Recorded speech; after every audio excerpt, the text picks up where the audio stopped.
Good evening, everyone, and welcome to day 3 of the Hindsight Is 2021 KU Art History Graduate Student Symposium. Before we begin today's proceedings, I would like to take a moment to repeat our university's land acknowledgement.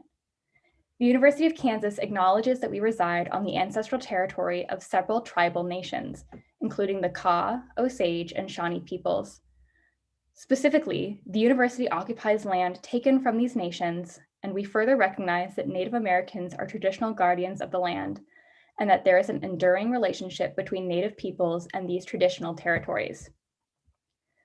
The University of Kansas recognizes, advocates, and supports the sovereignty of the 4 federally recognized tribes of Kansas, the Prairie Band Potawatomi Nation, the Kickapoo Tribe in Kansas, the Sac and Fox Nation of Missouri in Kansas and Nebraska, and the Iowa Tribe of Kansas and Nebraska. As the symposium is taking place virtually, and you are joining us from many locations across the nation and the world, the Symposium Planning Committee would like to encourage you to take the time to learn more about the people who have traditionally called your reason home. The theme for today's session is New Contexts, New Meanings.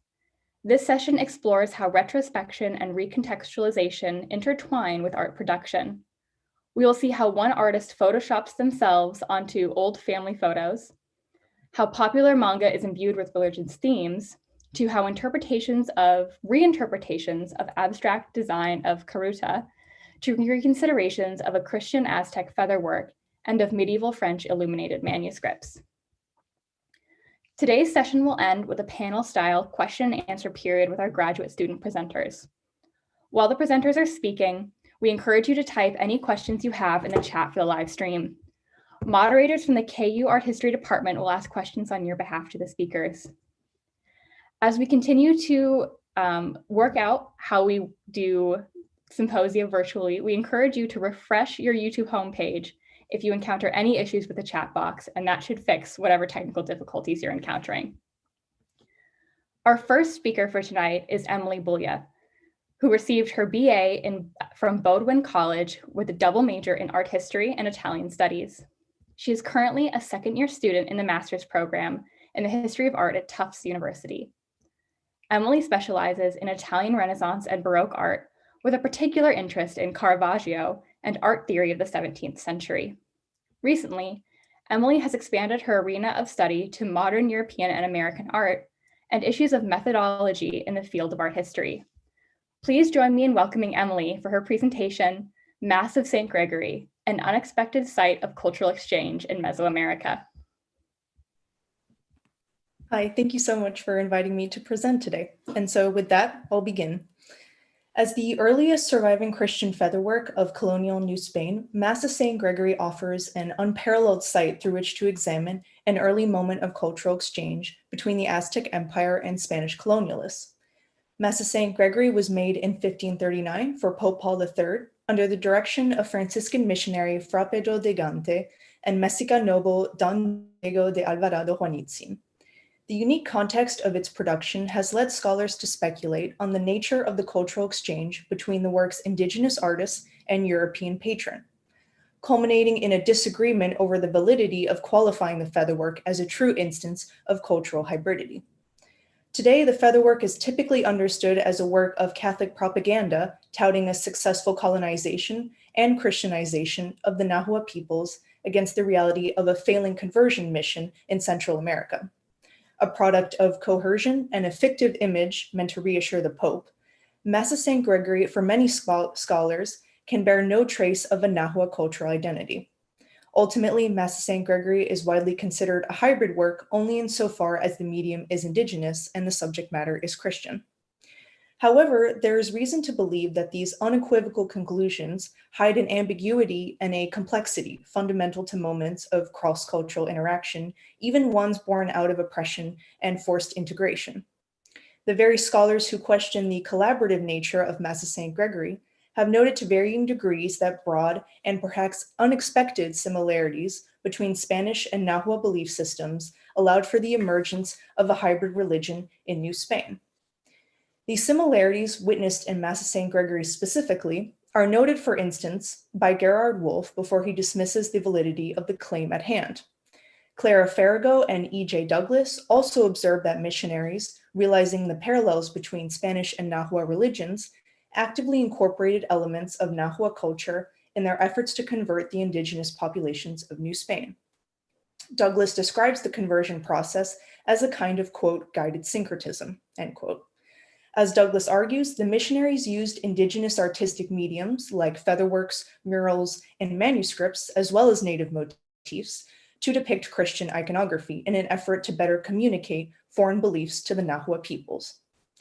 In this paper, I will open up the possibility that the featherwork subject, a Western historical construction of the Nahua people's identity, reveals a subtle instance of cultural exchange. Introducing Cecile Vermont's theory of spaces of correlation, I will argue that Massasaint Gregory helps delineate a new Nahua culture, a third system of beliefs born out of a forced Christianization that actively alters and correlates both the indigenous culture and the imposed European one. The featherwork will then be understood as a medium through which Franciscan missionary de Gante aimed to reveal to Pope Paul III the undeniable parallelisms between Christianity and the pre-Hispanic Nahua religion, framing the conversion process in New Spain as an inevitable success, given that the essential spiritual groundwork was already in place. Before moving on to a visual analysis of the featherwork, it's important to first consider the current discussion surrounding issues of hybridity and cross-cultural interaction. The prevailing scholarship concerning cultural exchange in New Spain has tended to perceive these complex moments through somewhat narrow methodologies. Most famously, David Lockhart proposes that the Nahua people's integration of European religion and customs represents a case of, quote, double mistaken identity, in which each side of the cultural exchange presumes that a given form or concept is functioning in the way familiar within its own tradition and is unaware of or unimpressed by the other side's interpretation, end quote. For Lockhart, this mistaken identity is principally due to the fact that many aspects of Nahua and European cultures overlapped, creating the, quote, false assumption that each culture was walking on familiar ground, end quote. According to Lockhart, both indigenous populations and European colonists understood, or rather misunderstood, the other's religion strictly through the lens of their own belief system. Though David Lockhart seems to dominate the discussion on Mesoamerican identity in the colonial period, he has suffered some opposition. Most notable is the contribution made by Sergei Kruzinski, who in his book, The Mestizo Mind, proposes an important alternative to Lockhart's theory. Kruzinski argues that the Nahua peoples, through their very misunderstanding of Catholic teachings, were able to combine their own culture with that of the colonialists. Rather than attribute the misconceptions to a superimposition of Nahua concepts onto European ones, as Lockhart does, Kruzinski deems these mistakes to be an inventive process through which the indigenous populations attempted to reconcile their own culture with what they understood to be the culture of the Spanish colonial power. These two major interpretations of cross-cultural interaction still remain quite problematic, in that they both presuppose that the alteration of European culture by the Nahua peoples is fundamentally representative of a misunderstanding of Western customs. Moving away from these two interpretations, I propose to examine Massasaint Gregory through Cecile Vermont's theory of spaces of correlation. Vermont explains her theory in the following way, quote, spaces of correlation are cultural creations such as narratives, artworks, or performances that offer a yet unspecified domain in which their creators can bring together ideas and forms belonging to radically different realms, confront them, and eventually turn them into interrelated parts of a new system of thought and expression, end quote. Vermont's method differs greatly from Lockhart's and Kruzinski's theories in the very fact that she argues for a genuine correlation between cultures in the moment of exchange. Vermont considers the so-called misunderstandings engendered by the cultural interaction not to be emblematic of a lack of understanding, but representative of active correlations inherent to the creation of the new burgeoning belief system. In other words, in the moment of cultural exchange, individuals first look for similarities between the two cultures as a primary point of correlation, and then begin altering the other culture with elements of their own tradition. At the same time, crucially, elements from the other culture change the meaning of beliefs in their own tradition, thereby creating a completely original third set of beliefs. Therefore, Vermont's theory of spaces of correlation allows us to look at the cultural exchange in New Spain as a complex, dynamic, and active moment of integrating similar yet divergent systems of thought. And by applying this theory, I will argue that with Mass of St. Gregory, de Gante sought to communicate to Paul III what he perceived as the reality on the ground in New Spain, a space of an emerging new Nahua culture consisting of active incorporation of Christian beliefs. Mass of St. Gregory, of course, represents a unique and complicated example of a space of correlation. It cannot be ignored that the work is the product of a guided syncretism imposed by Spanish missionaries, and that its intended recipient was Pope Paul III. The process of correlation between Nahua and Spanish cultures did not develop in a truly organic manner, but was the result of an organized conversion effort. And for this reason, the featherwork undoubtedly hides an ulterior motive on the part of its European patrons. However, this ulterior motive is not to be found in its obfuscation of the truth, as many scholars have argued, but perhaps in the revelation of a new, changing reality. With Mass of St. Gregory, de Gante sought to point out the very process of his conversion efforts. In choosing a featherwork as the medium through which to depict a Christian subject matter, de Gante was building on an important Nahua tradition of the pre-colonial era. Indeed, a large segment of featherworks made in pre-Hispanic times were used to spread Nahua religious iconography across the Aztec Empire. Picking up on this idea, as Douglas argues, the missionaries considered feather art as an effective indigenous medium to communicate Christian doctrine. As Douglas puts it, featherworks in the colonial period were, quote, non-Christian means to a Christian end quote. In this way, feather art, with its native spiritual function, became an important space of correlation between Nahua and Christian beliefs. De Gante's choice to produce a Christian featherwork represents an attempt to demonstrate to the Pope how missionaries on the ground were actively shaping cultural exchange in Mesoamerica. But it is not only through the medium of the featherwork that de Gante sought to correlate the two divergent systems of thought. The subject matter of the featherwork, the Mass of St. Gregory, represents another moment of cultural exchange meant to convey once again to Pope Paul III the syncretic belief system emerging from the conversion effort in Mesoamerica. It is perhaps the most important similarity between Christian and Nahua religions that finds itself at the heart of the iconography of Mass of St. Gregory. That is, the power of ritual sacrifice. As many scholars have pointed out, the Nahua religion was centered on a belief in ritual sacrifice. Michel Graulich argues that mass sacrifice in Nahua culture functioned fundamentally as a method to atone for the sins of individuals, thereby assuring themselves a comfortable afterlife.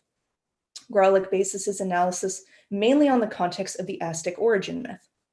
This origin myth tells a story of gods banished from the heavenly realm and cast down to earth. In order to regain entry back into the heavenly realm, the downcast gods must offer themselves in self-sacrifice, expunging their sins. The victim of sacrificial ritual in Nahua society then serves as a placeholder for the great body of Nahua peoples, and in the victim's death, the people's sins are forgiven. This particular meaning of ritual sacrifice in the Aztec Empire carries great similarity with the iconography of Mass of St. Gregory, well beyond the simple association of a blood sacrifice.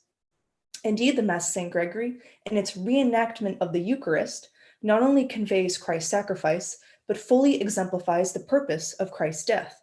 The consumption of the Eucharist ensures one is forgiven for his sins. Graulich argues that Christian missionaries in New Spain noted the central importance of salvation to Nahua religion and actively drew attention to the similarity it held with the tenets of Christianity.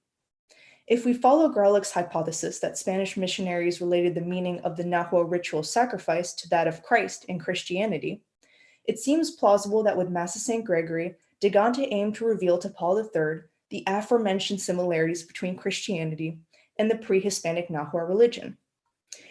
By doing so, de Gante was perhaps expressing his optimism for the conversion effort in New Spain. Little suggests de Gante was claiming that the indigenous peoples had been fully converted, as other scholars have argued, so much as that the groundwork necessary for a successful conversion of the Nahua peoples was already in place. Whether it was de Gante's intention or not, Master St. Gregory contributes to and is the product of a new third culture that is neither purely Nahua nor Spanish nor straightforward amalgamation of both. Undoubtedly, it was de Gante himself who was responsible for organizing and orchestrating this rich and impressive space of correlation. However, in inviting the active participation of indigenous feather artists towards its creation, de Gante perhaps unknowingly opened the door for a more reciprocal moment of cultural exchange. Such a reciprocal moment is to be found in the instruments of the Passion, the Arma Christi included in the background of Mass St. Gregory. For the Europeans, the symbols of the Arma Christi were used as mnemonic devices meant to aid the believer in remembering important Christian tenets. This kind of mnemonic device closely aligns with the Nahua pictorial language employed in works of art made in the Aztec Empire. Pictorial symbols used by Nahua artists took the place of the written word. Nahua symbols could be understood as abstract concepts, as the attributes to an object, or the sound of a word. In this way, the practical function of the Arma Christi and Nahua pictographs were in essence the same.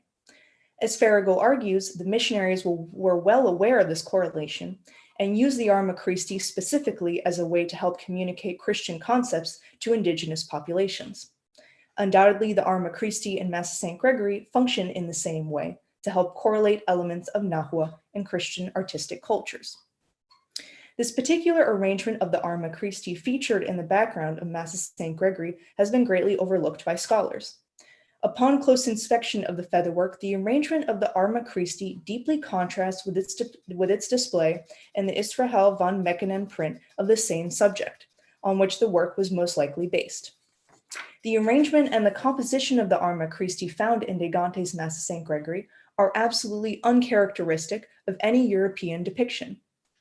For this reason, I argue that the Arma Christi reveal a profoundly indigenous interpretation of Christian symbols born of the Nahua pictographic tradition. This suggests that de Gante could not have imagined the composition without the help of Nahua assistants who held a deep understanding of both Nahua symbology and Christian iconography. If our theory holds, the existence of such Nahua artist assistants, displaying apparent mastery of Christian iconography, represents further evidence to support the conception that early colonial Mexico constituted a genuine example of Vermont's space of correlation. The most striking aspect of the Arma Christi is the inclusion of multiple symbols to represent Judas's act of betrayal. To Christ's right, the artist depicts Judas with a bag of coins hanging around his neck, and above, the symbol of a hand holding another bag of coins. To his left, we have the image of Judas spitting coins in Christ's direction, and above it, a row of more coins. These four symbols of Judas's betrayal are all placed surrounding the central figure of Christ. This arrangement of the Arma Christi is indeed extremely unusual. Not only do European depictions, such as the Van Mechelen print, tend to keep the symbols of Judas to one or two in number, but they usually spread the symbols belonging to a same iconography throughout the entire composition. The unique arrangement of these symbols can be explained by the Nahua pictographic tradition. In representations of Nahua pictographs, the different symbols are arranged in a space in terms of their relation to one another. The multiplication of the symbols of Judas and the arrangement of them around the centralized figure of Christ can now be understood as a Nahua-inspired method invoked to visually frame the betrayal of Judas as the fateful event that would set in motion Christ's crucifixion. This framing effect is further heightened by the inclusion of other instruments of the Passion, the spear to Christ's right, the sponge filled with vinegar to his left, and of course the cross, which together effectively frame the symbols of Judas, and the figure of Christ. Additional symbols alluding to Christ's betrayal, torture, and crucifixion emanate outwards from the four centrally framed symbols of Judas. Following the Nahua pictographic tradition, these surrounding symbols are compositionally arranged as after effects of the moment of betrayal. On the left-hand side of the cross, we have four symbols which allude to the arrest of Christ, the moment after which Judas completes his betrayal, identifying Christ to the Roman soldiers with a damning kiss. These four symbols include a helmet worn by the arresting soldier, a lantern, and a sword cutting off the ear of a servant accompanying the soldiers. Finally, the symbol of a tree is included below the sword. I believe the symbol to be a reference to the tree from which Judas hangs himself, an element usually featured in most scenes of the arrest. Above and below these symbols are images of Christ's torments before his crucifixion. Above is an image of one of the torturers who spat on Christ, and below is a whip made of birch tree used to flog Christ. To the right of the cross, the artist depicts three symbols associated with Pontius Pilate, including his image, as well as a symbol of a hand and a basin, alluding to the moment in which Pontius Pilate washes his hand of the crime of sentencing Christ to death. Below these symbols, the artist includes a column, whips, and nails, which reference the flagellation and crucifixion of Christ.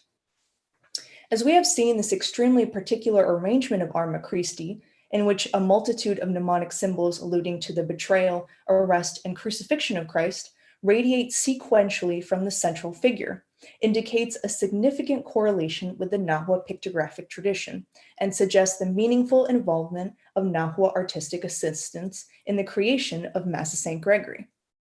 A Nahua-inspired composition, yes, but one which skillfully integrates the visual languages of Nahua and Christian traditions to such a degree that it could not have been accomplished without a familiarity of Christian imagery and ideology on the part of these Nahua artists.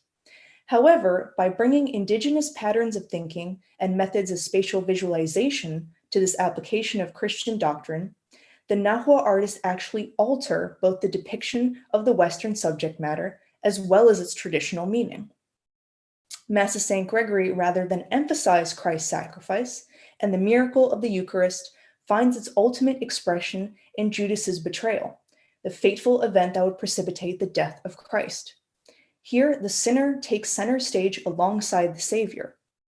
This emphasis on the role of the sinner recalls the purpose of Nahua ritual sacrifice, which operated on the idea that the sacrificial victim was a placeholder for all who had sinned.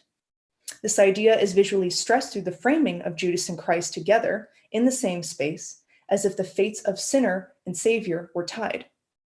The core emphasis placed on Judas's role is almost entirely foreign to traditional Western approaches to the Mass of St. Gregory, but comes into focus when we examine it through the lens of the Nahua origin myth and tradition of ritual sacrifice. Thus, this Christian featherwork produces not only a wholly original visual language, but also a new third set of beliefs belonging to neither Spanish culture nor Nahua tradition, but to an entirely independent realm that would come to define the indigenous customs of colonial New Spain. In the space of correlation nestled within the Arma Christi of Mass of St. Gregory, Nahua artists found a voice. Out of the brilliant iridescent feathers that make up their shape, the mystical symbols emit the presence of a new Nahua culture, a vibrant and dynamic culture which in the face of colonialism, oppression, and conversion destroyed its ancient gods and resurrected them under a new form, beholden to no authority, no traditions, no rules. Thank you so much.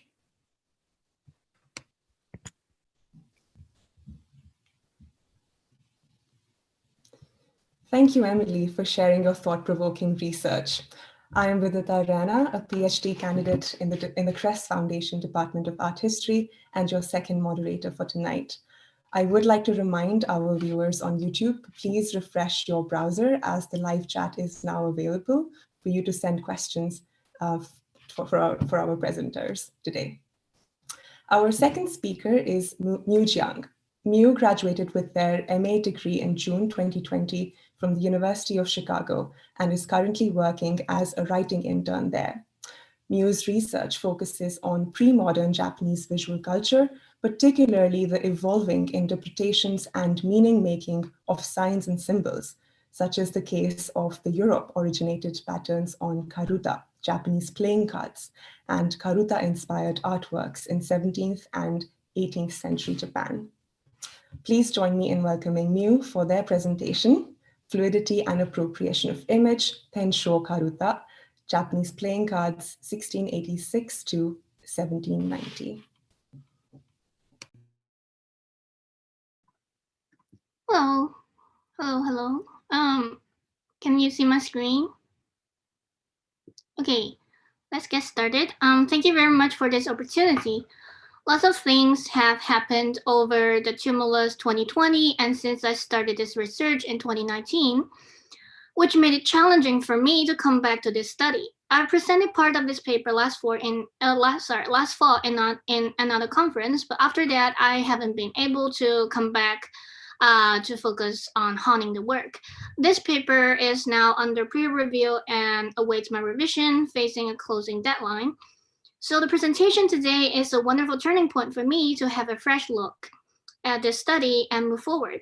Again, thank you all for this symposium. I sincerely appreciate KU's Graduate Symposium Committee's work to bring us together. Let's get started. Although playing cards and ephemera alike were not normally considered as subjects in art history, however, as an art historian, I was immediately attracted to the bizarre abstract figures depicted on the Portuguese pattern for suited karuta Japanese playing cards, as you can see on the screen. Specifically, my presentation today focuses on the change in the design, the simplification and abstraction of the Portuguese pattern for suited karuta. But this abstraction is perhaps not the one we talk about in modernist art. Abstractions in modernist art turns figures into pigmented forms on flat surfaces, in contrast to the imitation of the real found in earlier styles. In reading abstract images, the arbitrary nature of signs is applied to explain the relationship between forms and meanings. But formalist and semiotic analysis of images are not limited to an understanding of modernism in art history. These methods can apply to image reading and meaning making in various cases where the abstraction of images happened in a much different time, region, and culture. Karuta Japanese playing cards are one such compelling case. Karuta from the Mid-Edo period or the late 17th to 18th century and their later regional variations, like the regional karuta deck presented on the screen, they display a series of expressive and abstract designs. Rhythmic and dynamic calligraphic lines and color blocks form a sharp contrast between red and black, each card like a single piece of abstract painting. But the prototype of karuta were much different. What you see here is some Portuguese pattern playing cards from Portugal. These illustrated figures look almost in no resemblance to what we see in the Portuguese pattern karuta in Japan. And here is a deck of replica of playing cards produced in Japan in the late 16th century. Notice how the cups in the cup suit turned upside down compared to the actual Portuguese cards. So it's turned upside down here. And karuta, they first came to Japan in the late 16th century around the Tensho period from 1573 to 1593, brought by merchants and Jesuits through their trade routes from Europe to East Asia. So these European suit marked playing cards are also called the Tensho karuta type. Karuta from the 18th century and their later regional variations present a series of expressive and abstract designs, and these designs have remained in use in modern regional pattern karuta decks. Although karuta designs were not produced solely for aesthetic appreciation, they were created first and foremost as a means of visual communication in games, while also being depicted in works of fine art and illustrations from popular literature with new interpretations throughout the course of their history. To make sense of the transition between the early illustrated Portuguese pattern karuta designs and the later abstract forms, we shall connect the two by rationalizing their semiotic components and contextualizing their styles of abstraction to seek art historical implications. By examining depictions and productions of the Tensho karuta type of playing cards from the 18th century, we will witness how karuta designs evolved into a more concise pictorial sign for efficient visual communication via the new cultural interpretations of Japanese viewers, thereby detaching them from the European origin. This study demonstrates a phenomenon in which creators and viewers assign images from a different cultural origin with arbitrary meanings independent of their original context. Interpreted freely without iconographical significance, the original meaning of these images does not matter to their new authors and audiences. In this way, the unintentional reinterpretation and adaptation of images happens, shaping and locating the meaning of signs within a new cultural context. Following this principle, designs of the Tensho karuta type evolved with fluidity, generated new meanings in localized artistic and literary creations, and nurtured new forms of games that have continued into modern times. This presentation is divided into two major sections. First, simplification and abstraction traces the change in Tensho karuta designs with visual analysis of karuta patterns and their artistic depictions in the 18th century in comparison with early illustrative examples from the late 16th and 17th centuries. And here I argue that the simplification and abstraction of images was not a purposeful aesthetic choice, but rather an outcome of the desire to create efficiency in visual communication, as karuta became a popular pastime in the Edo period between mid-16th and early 19th centuries. And the second section, arbitrary meanings and reinterpretations, delineate the change in cultural interpretations of karuta that happened between their depictions in 17th century artworks and their later appearance in popular fictions in 18th century.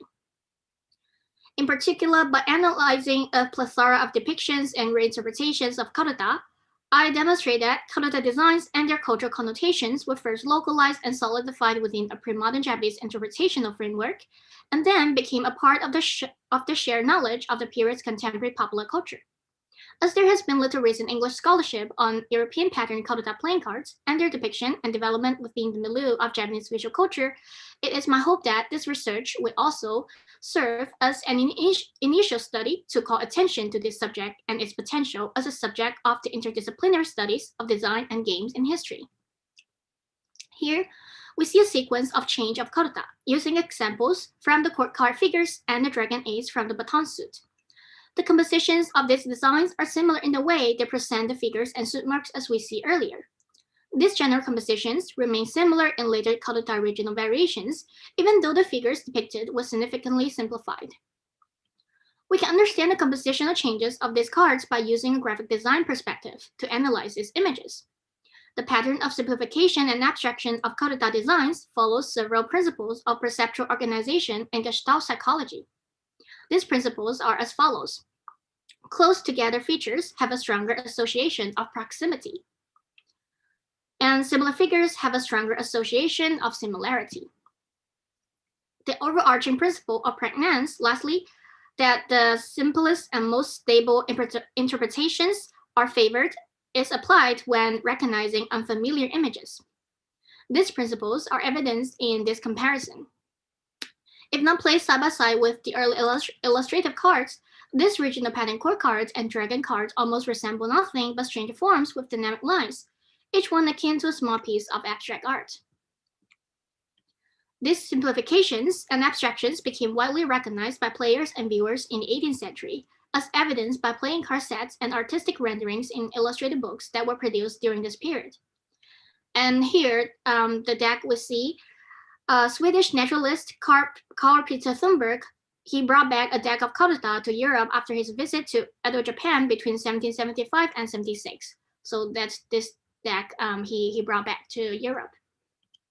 Thunberg's karuta deck from the 1770s implies that similar designs were in use by players at the time, recognized as conventional icons presenting the Tensho karuta type. And now, as we see on the screen, identical artistic depictions frequently occurred in works related to karuta, and such as in this work produced in the late 18th century. The recreation is surprisingly similar to Thunberg's karuta deck in terms of suit-mark designs and figures on the court cards and dragon ace. This perception of what a typical karuta design was would have been similar to the design perception evidenced in Thunberg's karuta deck, which was possibly produced around the same time or earlier. Evidence from both extant karuta sets and artistic renderings suggests that players and viewers at the time had accepted simplified and abstract karuta designs and were able to use them in actual games in Edo or today's Tokyo. The simplified and abstract appearances of karuta in extant examples and artistic renderings imply the shared knowledge and immense popularity of karuta as an accessible leisure pastime. These simplifications and abstraction in the design were not reflective of any aesthetic purpose, but instead intended to facilitate a more accessible form of visual communication. As a result, karuta designs developed into well-perceived iconic signifiers. In other words, simplified karuta designs became a perceptual code for viewers to better process pictorial information by recognizing simple lines and shapes that form the iconic convention of karuta. This flexible iconic interpretation of karuta inspired artists, writers, players, and readers in the mid-Edo period, giving the Europe-originated karuta a new cultural connotation. The cultural connotation of karuta changed over the course of the Edo period from the 16th to the mid-19th century, adapted and reinterpreted by different social classes in the mediums of fine arts and popular illustrative literature. Before the later Tensho Karata variations, illustrative Tensho Karata make frequent appearances in refined paintings and are objects that reflected the values and trends of the powerful and the wealthy in mid-16th and 17th centuries. The exotic and geometric shapes and suit marks in Karata from Europe were favored by designers and patrons seeking to capitalize on the popularity of exotic taste, such as in these lacquerwares and ceramics. The images of stylized card designs served to add a sense of exoticism, as these items and their designs were not common seen in Japan. During this period, Karata playing cards and their designs were perceived by the merchants, warrior, and aristocratic classes as having an iconic existence within the realm of art that functioned as the symbol of a prosperous and lavish lifestyle. And then in the 18th century, Karata became signifiers of popular culture and everyday entertainments due to the prevalence of card games. With the popularity of playing cards growing in both elevated and mundane social circles, bookstores in Kyoto and Edo regions became the to-go place for affordable playing cards in the 18th century. Playing cards with more simplified designs began to appear. Simplification and abstraction in Karata designs took place alongside changes in the reading and meaning making of these images. 18th century literature elevated Karata from its role as a simple storytelling prop in the background to become an actual storyteller itself. Karata started to function as a narrative method in both artworks and literature, and as an educational tool to inform and convey moral values. This short illustrated fiction on the screen, in the story, it turns the Karata into an active narrator and what we see here, the card of the knight appearing just as he does in early Tensho cards, but equipped with Japanese armor and is described as a Japanese warrior in the story. The knight's posture became a convention in Karata design, as a similar posture can be seen in later cards, such as in this early 20th century card of the Knight of Cups, in which the knight is mounted on a horse facing left and delineated with simple outlines. By the 18th century, figures in Tensho Karata patterns had come to be perceived not as exotic European figures, but as localized figures associated with subjects that were much more familiar to the Japanese writers, readers, and Karata players. Images of Karata would thus reassign meanings that reflected a new cultural context and consumed by a new group of readers and players who were not interested in or did not have knowledge of the exotic European Karata that were owned by members of the prominent classes in earlier centuries. Based on these reinterpretations, popular writers and artists assigned new meanings to Karata images and created works out of this new gaming context, examples of which include the previous illustrated book and many works by the Karata enthusiast Santo Kyoden. A work by him can be seen here. And Karata figures in Kyoden stories are detached from their original context and any actual pictorial association with European figures. Instead, they are localized via the application of recognizable imagery and transformed into comparable icons familiar to mid-adult readers. For instance, this is clear from another Karata-themed work of literature by Kyoden on the screen. In Kyoden's time, names were assigned to cards based on arbitrary visual associations, instead of calling each Karata figure or suit mark by their original Portuguese name or any corresponding names in Japanese. For instance, the so-called made-up batons in general were understood as monk figures by players due to their seemingly bald heads and long robes. This personification of the maid figure by Kyoden completely erases its original signified, which was a maid. Instead, Kyoden renders the figure into that of a monk, the closest representation of that a player could perhaps have thought of in association with the maid image in Karata, based on their knowledge as a mid-Edo period Japanese person. This shared knowledge and socially agreed upon interpretation of Karata images led to the further symbolization of Karata as a recognized icon reflective of social phenomena. Kyoden's readers could understand his sense of humor about and sarcasm towards their society expressed via artistic renderings of Karata. A prime example of this can be found in another work by Kyoden, shown here. In this example, the fanning pattern called layered playing cards presents a repetitive image of a hand holding 7 playing cards. The title and the black cards immediately remind readers of Karata games, as these cards are backed with black wrapping paper. The inscription next to illustration contextualizes the pattern within a gambling scene. At the same time, Kyoden had to distance himself from any hint of gambling or karuta-related messages, because by the time, gambling regulations had gradually been strengthened under a series of reforms in the late 18th century. In order to dissociate himself from any suspectable content, Kyoden adds another inscription above the illustration saying, "Now this sort of thing has completely ceased to exist." Such a deliberate act of dissociation would likely have inspired bitter laughter from his readers who had to seek their gaming and card gathering surreptitiously due to the regulation. In this way, the whimsical karuta design suggests the popularity of the Mekuri karuta game at the time, as well as the altered meaning that karuta were assigned by the everyday people of 18th century Japan. Against a backdrop of advanced printing technology and flourishing publishing industries in Kyoto and Edo regions, karuta was transformed from an exotic good to a common pastime in the mid-Edo period and appeared with frequency as a subject in popular literature. Karuta was thus both an actual entity that reflected 18th century mid-Edo period leisure activities and a popular culture icon rendered through a mix of works of literature that served to reveal the trends and tastes of the populace.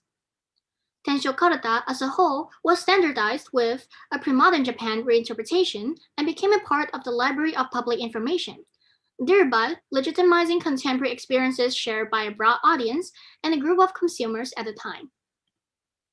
Lastly, I would like to briefly cover the production and localization of karuta that also contributed to the abstraction in design. The designs remain similar after the Edo period, while different games develop in regional areas, as seen in a variation of modern playing cards of the Tensho karuta on the screen. Simplified designs help speed up the production of card sets with easier carving and faster coloring by woodblock printing or stenciling that enable the makers to produce as many playing cards as possible. The increasing need for karuta image reproduction and the lack and unnecessity of the image's original context kept the simplification and abstraction in the designs. A lack of original context also resulted in a reassignment and localization of meanings, which contributed to the flourishing of karuta-related artistic depictions in popular literature within the cultural context of the 18th century. However, just as mid-Edo period creators and players lacked knowledge of Portuguese playing cards, modern collectors and designers are puzzled and fascinated by the unusual patterns in Tensho karuta and their regional variations. Another difficulty is that karuta games have now become almost forgotten and a dead form of traditional games. But the rediscovery of values in karuta has continued to generate more potential for karuta as a historical game. The study of karuta designs is also a key to understanding the way we perceive and reproduce images from one cultural context to another one. All in all, through this presentation, I wish to convey the message that karuta images evolved with fluidity and transformed from elaborate illustrative forms into a more concise pictorial sign for visual communication and efficient production in artistic depictions They detached from the European origin but continued as a localized cultural symbol with newly assigned iconographical significance. Tensho karuta designs present an interesting case of unintentional simplification and abstraction. These images also reveal a fluidity of pictorial reinterpretations closely tied to contemporaneous social and cultural circumstances through which a narrative of history can be constructed. With the visual and material study of karuta images, these ephemeral but long-lived playing cards carry us back to the everyday life of the past and connect us to the discussion of art, games, and the relationship between humans, images, and things that will transpire in the future. Thank you very much for listening. Thank you, Mew, for that fascinating talk. Our next presenter is Mary Rose Bedell. Mary Rose is Mary Rose is pursuing her master's degree in art history at Syracuse University and will complete her degree in May 2021 with a thesis called Building Medieval Memory, Architectural Marginalia in the Chambord Missal. She researches both late medieval art and medievalism in the 19th century, with particular focus on manuscripts, decorative arts, and architecture. Please join me in welcoming Mary for her presentation, Imagining Divine Women in Christine de Pisans, the Epistle of Ophea.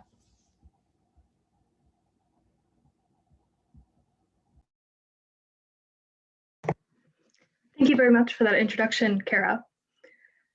In 1414, courtier and author Christine de Pizan presented Isabel of Bavaria, the Queen of France, with a manuscript as a New Year's Day present.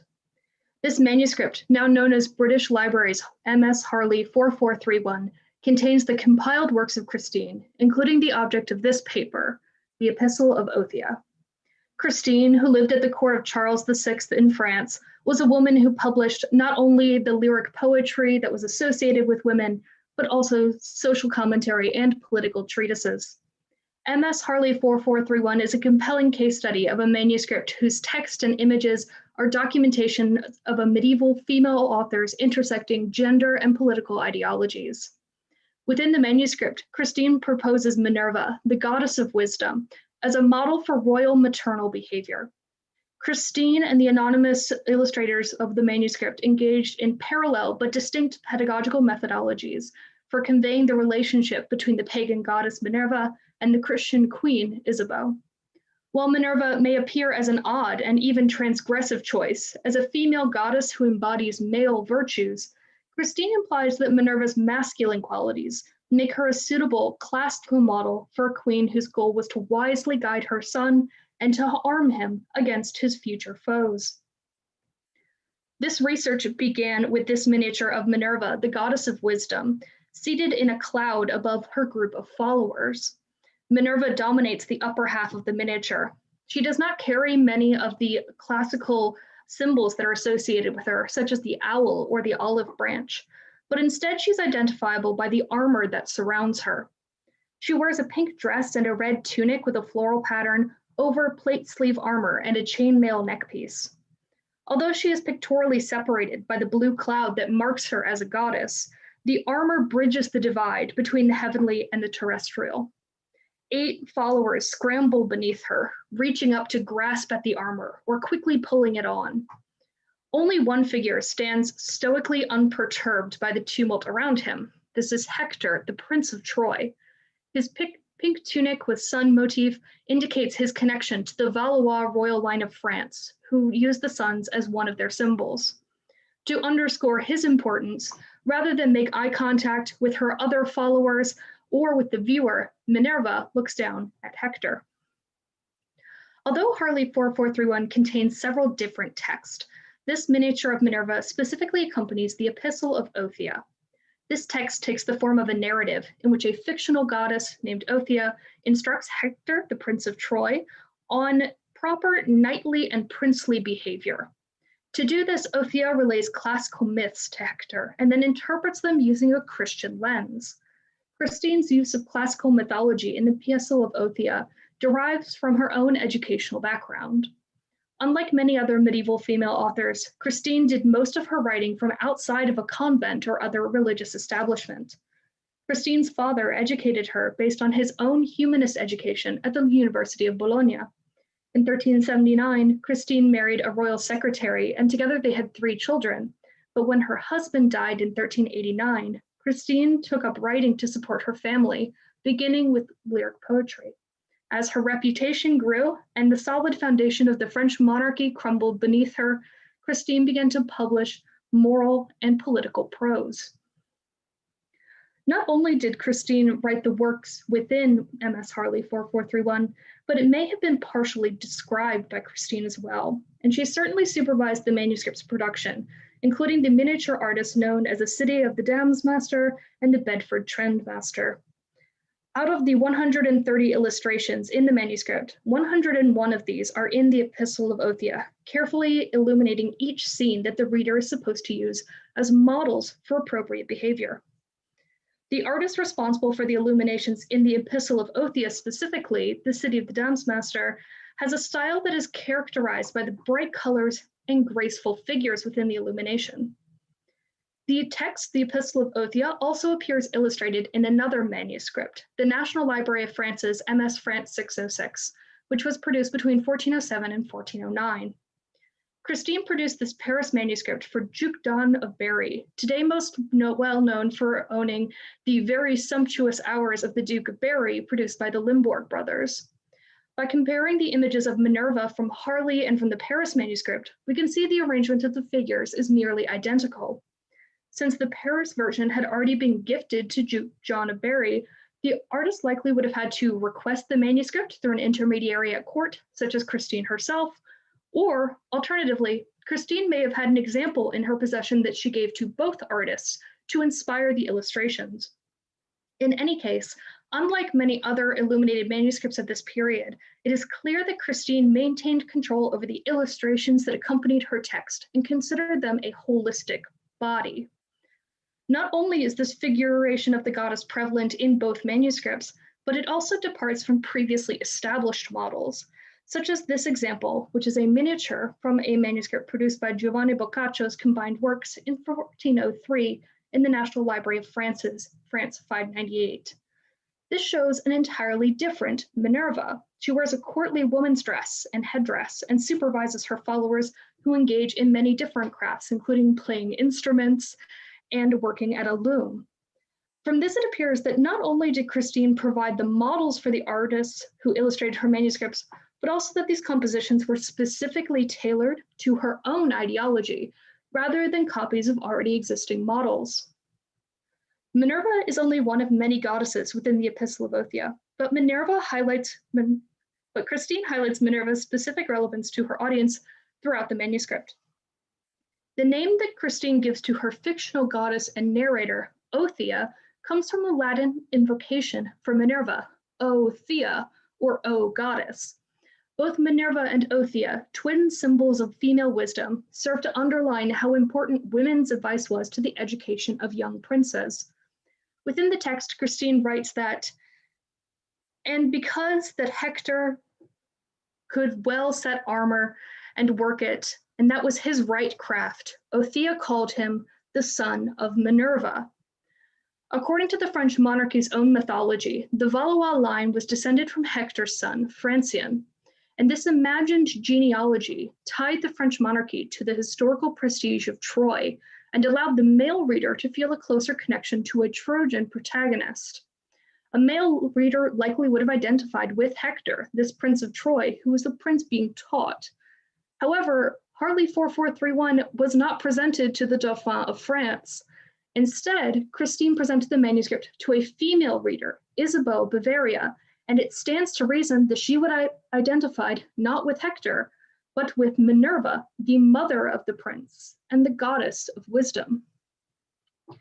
Christine walked a careful line when she uses pagan models, including gods, as examples of moral behavior, since she could not uncritically represent pagans as moral models without examining them through a Christian lens.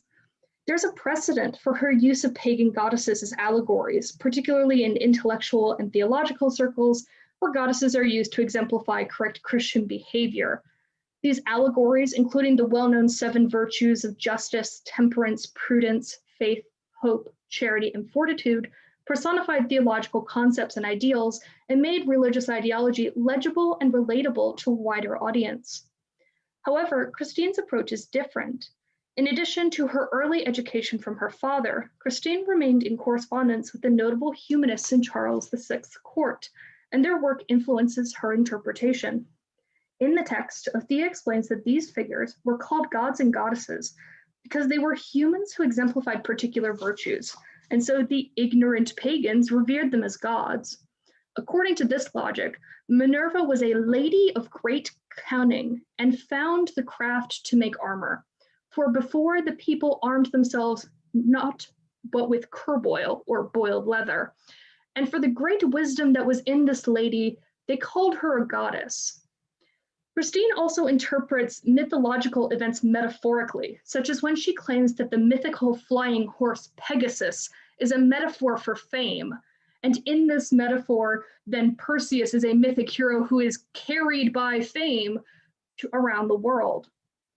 Christine's explanation for paganism has a humanist logic to it, explaining mythological and unchristian events using a combination of human ignorance and metaphorical language. Since her explanatory glosses also cite scripture to deliver their moral message, the book is thoroughly Christian despite the pagan iconography. Nevertheless, the illustrators of Harley 4431 take a different approach. Rather than depict Minerva as a human woman of unusual virtue, she's depicted as a goddess floating in a cloud. Other illustrations throughout the manuscript take a similar approach. Perseus is shown riding a winged horse, and the nymph Daphne is shown appropriately transfigured into a tree. As has been outlined previously, this cannot be explained by suggesting that Christine was either ignorant or disapproving of the illustrations. Rather, it suggests that Christine and the artists engaged in parallel but distinct pedagogical methodologies. Christine's textual structure begins by relaying the content of the myth and then interpreting it using Christian morality and humanist logic. The image draws the eye with whimsical fantasy and then tempers it with contemporary medieval signifiers. Perseus does not appear in classical garb, but as a medieval knight. A similar transformation occurs in the image of the Amazons, who appear as contemporary knights. In many of these images, the knight becomes a load-bearing signifier that tempers pagan imagery with its Christian, godly, and chivalrous connotations. Since there are chivalric tones throughout the work, some scholars have disagreed about whether the Epistle of Ophea should be understood as a courtesy book that provides moral instruction on personal conduct, or a political treatise that argues for a particular kind of government. This is part of the argument that some scholars will make who suggest that a woman would not have been able to make this kind of political statement to the royal family. However, Christine's appeal to the classical past enabled her to offer this legitimate advice despite her low position within the court. As Christine was aware, Isabeau was at a precarious position within the court. When Charles VI ascended to the throne, his persistent mental illness caused a succession crisis. Although Charles VI had an heir, the Dauphin Louis Again, the Dauphin had not yet reached his majority. Factions formed within the royal household to establish control of the Dauphin, since that person would become the de facto ruler of France during his majority. These factions included that of John of Burgundy, the king's cousin, and that of Isabeau of Bavaria, the queen. Isabeau's detractors argued that she was not equipped to properly educate the young prince since she was a woman. But Isabeau's claim to the regency of the Dauphin was based on Salic law, that, as a woman, she was the safest regent for the king, for the Dauphin, because she could guide him to the majority without being able to claim power for herself because she was a woman. Over the course of the early 1400s, Isabeau of Bavaria defended her right to supervise her son. An edict passed in 1402 first granted Isabeau power to administrate Charles VI's affairs during his absences, and later in 1403 she was given de facto control over the Dauphin when the regency was formally abolished. This did not stop conflicts, and Louis of Orleans campaigned to have the 1403 edict be revised in order to protect his rights to educate his nephew. By producing Harley 4431, Christine was taking part in an active debate in the court about Isabeau's right to supervise her son that had not yet reached a conclusion. As the succession crisis waged on, Charles VI struggled to maintain the illusion of power and stability at court. Beginning in the 1380s, when he ascended to the court, Charles VI reintroduced the custom of étrennes, a New Year's Day gift-giving ceremony with roots in Roman history. This gift-giving ceremony had strict rules of decorum and hierarchy, and since all gifts were received publicly, it was a public reminder of the fealty that all vassals owed to the crown. Although the Valois family were highly literate with large libraries, lavishly illuminated manuscripts were not common gifts for étrennes among equals, but rather were given by courtiers to their patrons. Christine de Pizan had enjoyed the patronage of many of the literati at court, and as an author, it suggested that she should give a book to her patrons. This public gift, MS Harley 4431, was a public statement regarding the wisdom of women as a central element of statecraft and a declaration of faith in Isabeau's ability to rule. Since the manuscript was produced for public consumption, the intended message of the Epistle of Ophea changes depending on the reader.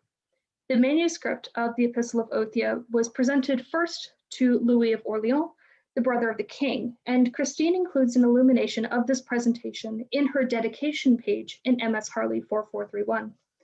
A male reader, like Louis or the Dauphin, identifies with Hector, and the moral lessons that he must learn to become a good knight and an effective ruler were especially significant during a period of conflict when strong leadership was lacking. Although the Epistle of Ophea was originally produced for a male reader, since MS Harley 4431 was created with a female reader in mind, Isabeau Bavaria, this likely alters the purpose of the manuscript. Rather than being a manual for a prince, it becomes a manual for raising a prince. And this aligns with the traditional view in France that a queen's role was to educate her children. If the Dauphin is aligned with Hector, Isabeau Bavaria becomes aligned with Hector's mentor, Ophea, and Hector's spiritual mother, Minerva. Christine, in line with Salaclaw, defends Isabeau as the rightful regent and teacher of the Dauphin.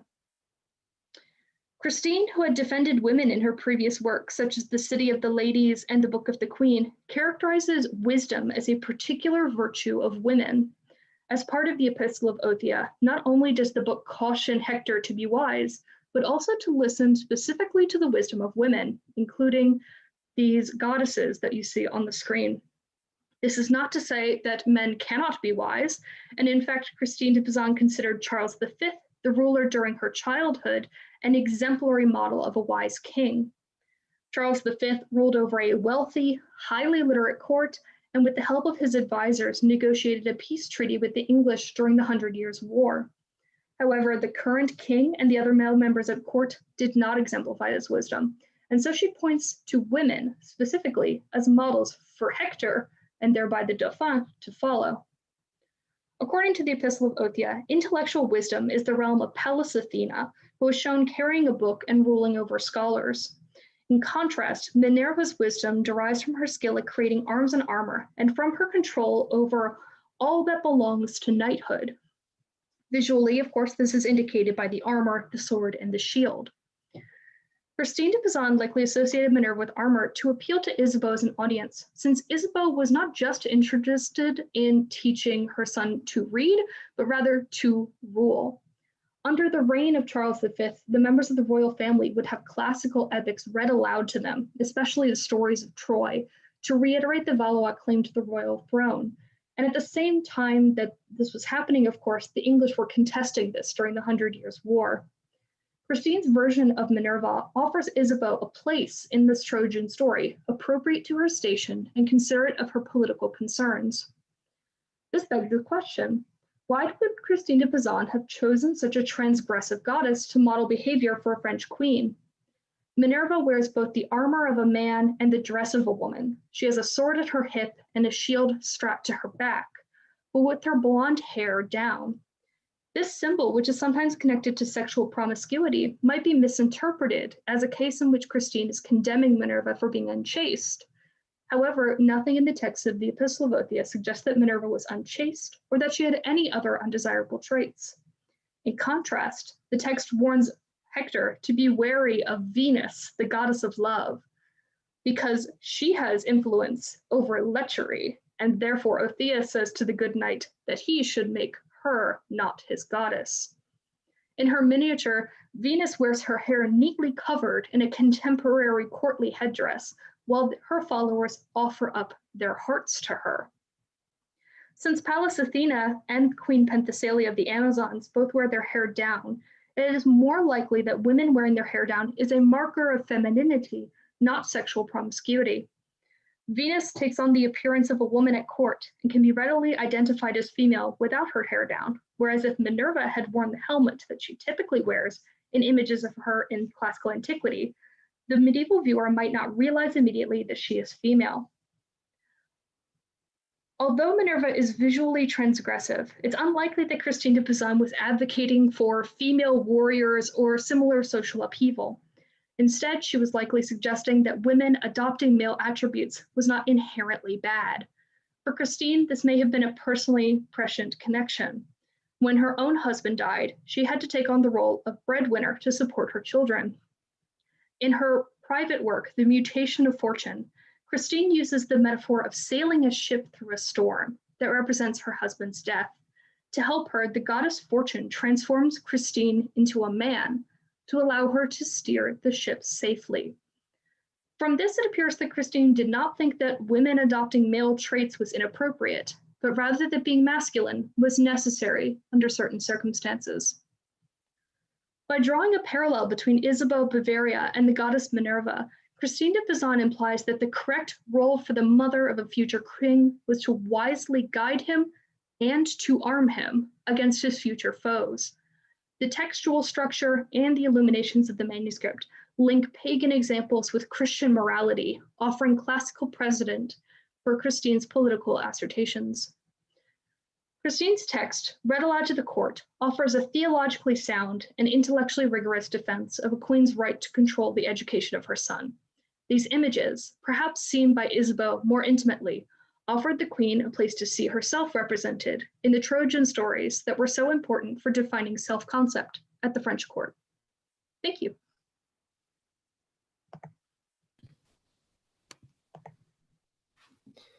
Thank you, Mary, for your engaging presentation. Next, we will hear from Mike Walters. Mike is in his third year as a graduate student in the Department of History at the University of Pittsburgh. His research interests include Buddhism in modern Japan, religion and popular culture, and the role of biography and hagiography in Asian religion. He is currently working towards a dissertation focused on representations of the historical Buddha in modern Japan. Please join me in welcoming Mike for his presentation, The Master of Manga Tackles the Soul of Asia, Tezuka's Buddha, Soka Gakkai, and Moral Discourse in Manga Magazines. Mike.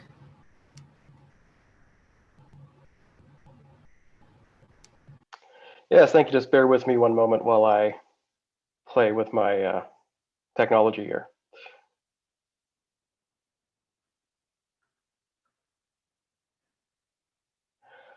Okay, hopefully you are all able to see that. All right, so thank you for having me this evening, or it's evening where I am. I'm very happy to have been invited to be a part of this panel, and I'm eager to learn more about my fellow panelists' research.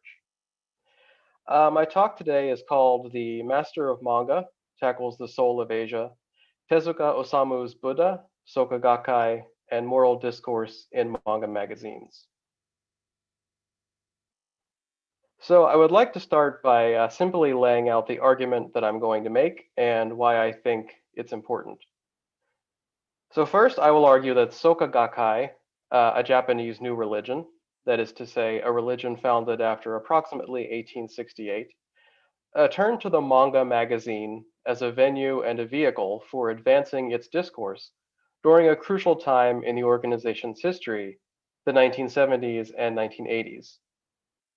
Second, I propose that this discourse emerged most distinctly through the medium of reader letters published within these manga magazines, and that this discourse developed along three thematic lines. First, there were letters that highlighted Buddha's pedagogical value, emphasizing the values and lessons that the manga taught its readers. Second, Buddha's ability to generate changes of attitude or perception in its readers. And finally, the power of Buddha to inspire a sense of social responsibility. So why does this matter? I believe that the examination of reader response sections in manga magazines and comic books represents an underexplored opportunity to assess how religious themes and narratives are presented and received in the comics form. Other examinations have focused on the visual and narrative strategies that artists use, but I suggest that letter columns or reader response sections are also a site of discourse formation that is worth attending to.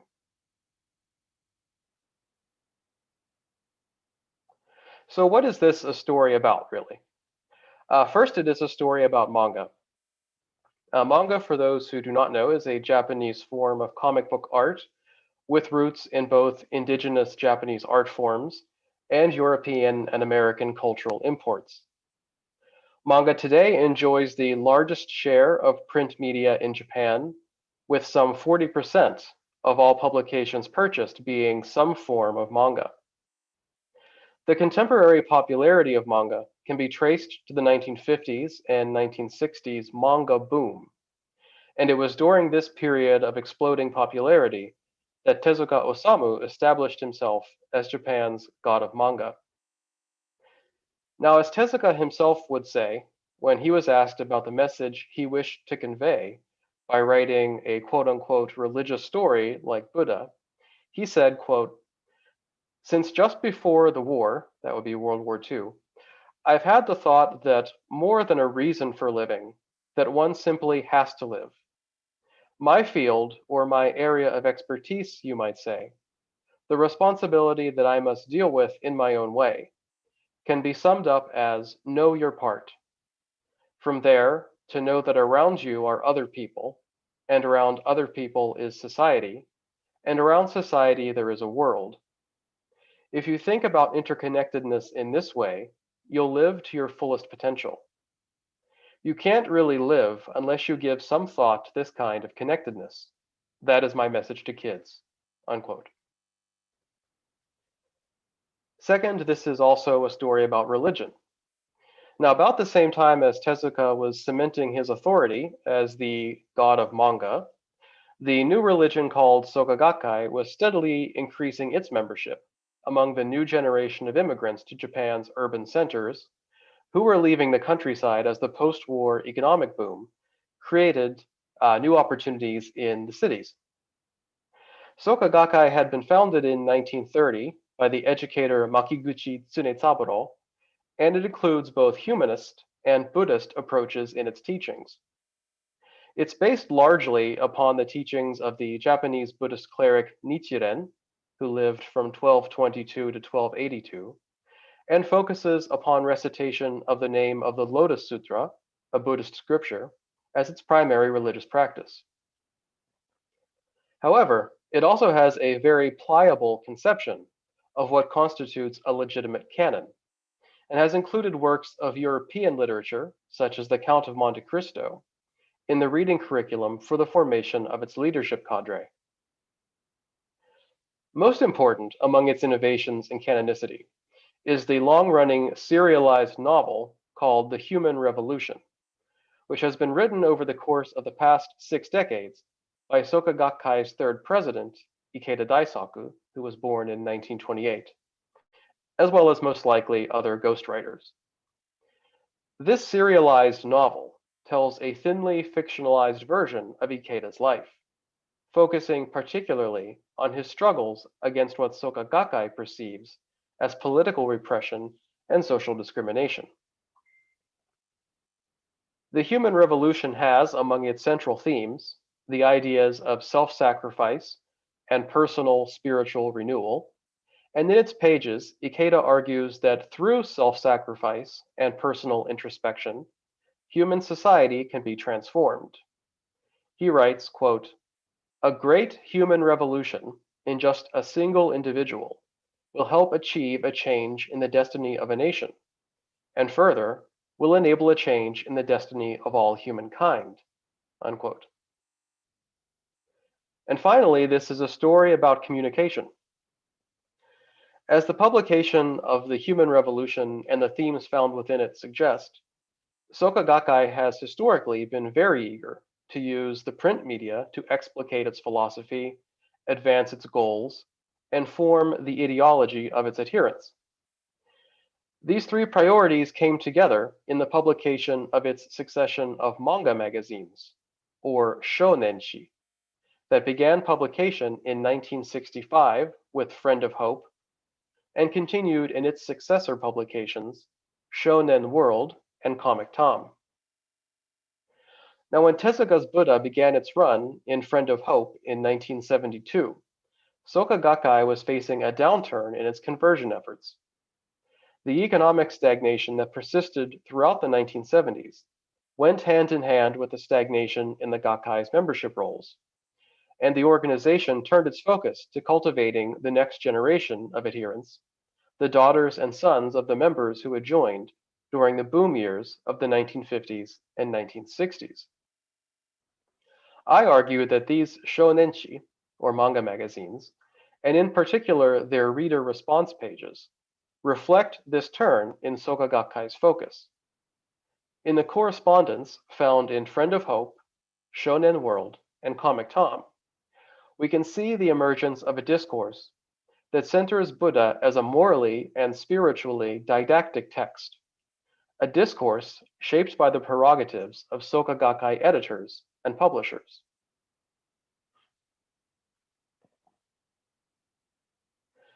So what did readers write about in their letters to the editor?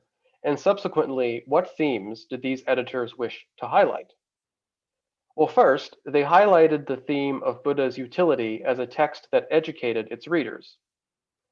These letters focused on the manga's ability to teach its readers productive models for right living, and occasionally, even its potency in causing readers to question the very nature of reality. Although there are a number of letters that fit this particular species of response, one stands out in particular. This letter, from the spring of 1979 and headlined, "A Wonderful Plan Just for This World," was written by a 17-year-old woman from Fukushima Prefecture named Sugano Fumie. She wrote, quote, "Please continue to serialize the life stories of those people who have left behind lives of various kinds of meritorious service, whether in novel or manga series form. The children who read Shonen World will have their eyes on these individuals depicted in the biographies, and will thus successfully tread their path, carrying their dreams. Also, we will take the approach to life of those individuals and use them as spiritual sustenance and sources of encouragement for our own lives. That is the sort of content that I'm requesting that you publish. I beg you to give us nothing other than a wonderful plan for the world." Now, although she does not specifically name Buddha in her letter, only that manga and one other, Makiguchi Sensei, based on the life of the founder of Soka Gakkai, fit her description of a biography of a morally or spiritually eminent person. So it is reasonable to assume that Sugano was referring to these manga. For readers like her, then, Buddha and its titular protagonist served as a moral and ethical focal point, an example of a life well lived, and a source of clarity for young people who might need guidance on the road of life. Readers would adopt the moral example of Shakyamuni and his approach to life, and find there the inspiration not only to tread his path, in her words, but also to enact his dreams that, she says, will contribute to a blueprint for a renewed society and world.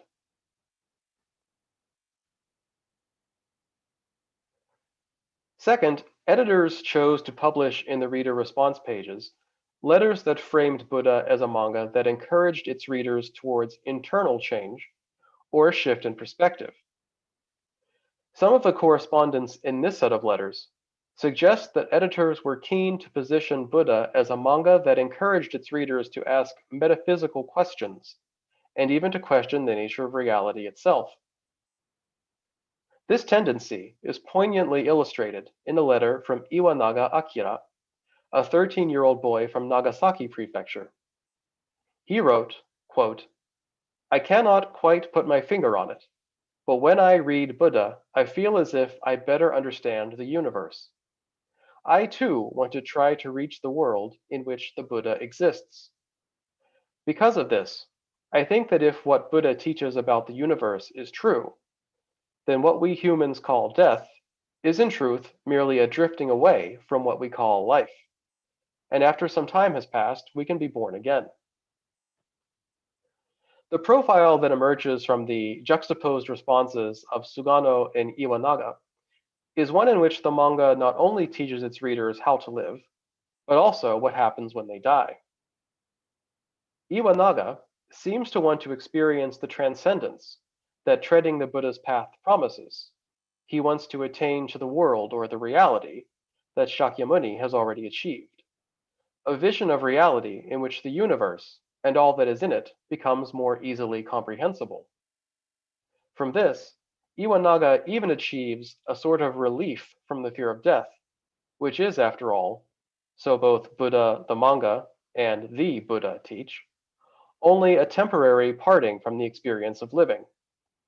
Both death and life are rendered in this light as merely rhetorical realities.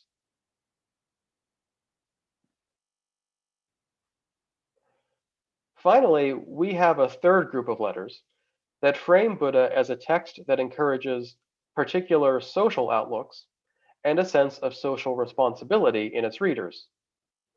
This broad concern for society is demonstrated in a letter from a 14-year-old Osaka resident, Sano Katsuhiro, published in 1977, that the editors headlined "The Buddha's Outlook."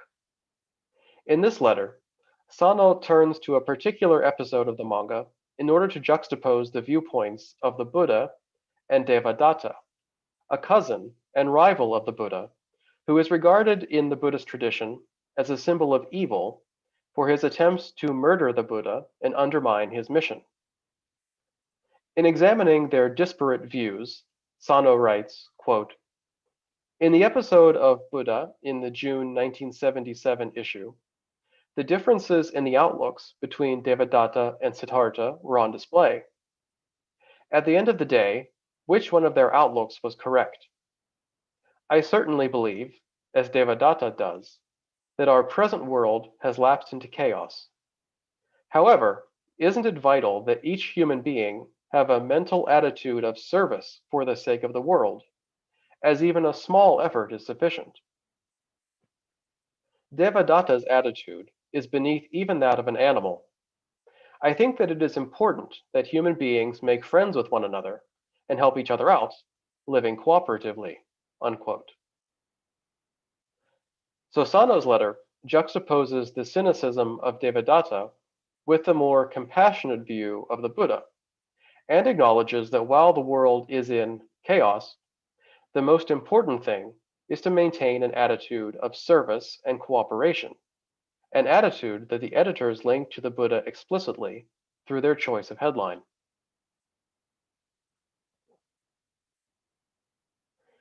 In conclusion, the published reader responses in the pages of Soka Gakkai's manga magazines show how publishers and editors can selectively frame a reader response that foregrounds a desired moral message.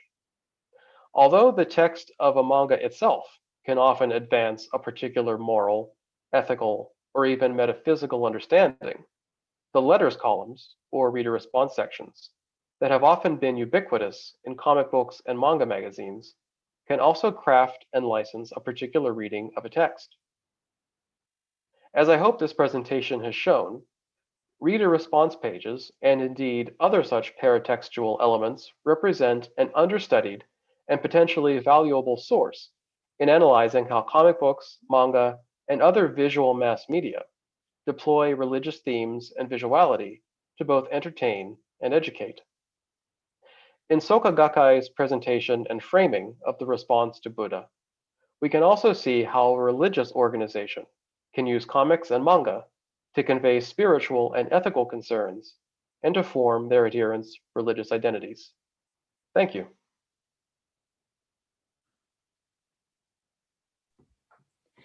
Thank you, Mike, for sharing your thought-provoking research. Our final speaker for the night is Michelle Thickrig. Michelle is a second-year master's student at the University of North Carolina at Chapel Hill. Her current research focuses on contemporary photography and mixed media work from Southern Africa.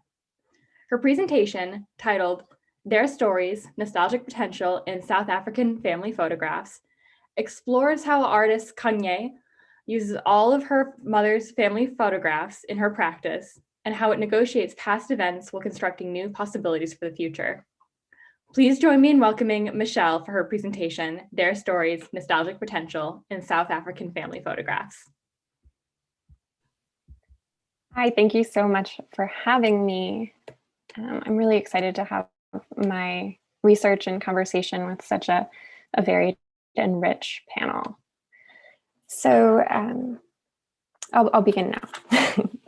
For many, the act of flipping through a photo album is steeped in nostalgia, in the longing for one's past. Family albums and their communal viewing construct and reiterate familial and social bonds and status. Many discussions of family photography therefore center on the photo's role as a mnemonic aid of the past, and on its ability to represent what has been. And this focus generally roots the genre in the visualization or even negotiation of the past, rather than seeing the photos as constructing new possibilities for the future. So typical understandings of nostalgia accentuate a reading of the past as a site to be negotiated as a discrete unit. First classified as a disease in 1688 by Swiss doctor Johannes Hofer, nostalgia referred to symptoms he saw in Swiss soldiers fighting abroad. So it stems from the Greek word nostos, meaning a return home, and algia, meaning pain or longing. Nostalgia was first conceptualized as a painful state of being, one for which the cure might range from a trip home to leeches. And then in the 20th century, we see nostalgia becoming individualized. What was once a longing for one's homeland by soldiers morphed into a longing for one's own past, for a bygone time, place, or potential. In her seminal book on the topic, The Future of Nostalgia, Svetlana Boym outlines two tendencies of nostalgic impulses: restorative nostalgia, which emphasizes nostos, and reflective nostalgia, which dwells in the algia. And the first attempts to rebuild a home through a shared teleological view of the past, while reflective nostalgia focuses on the fragmented and imperfect process of remembrance.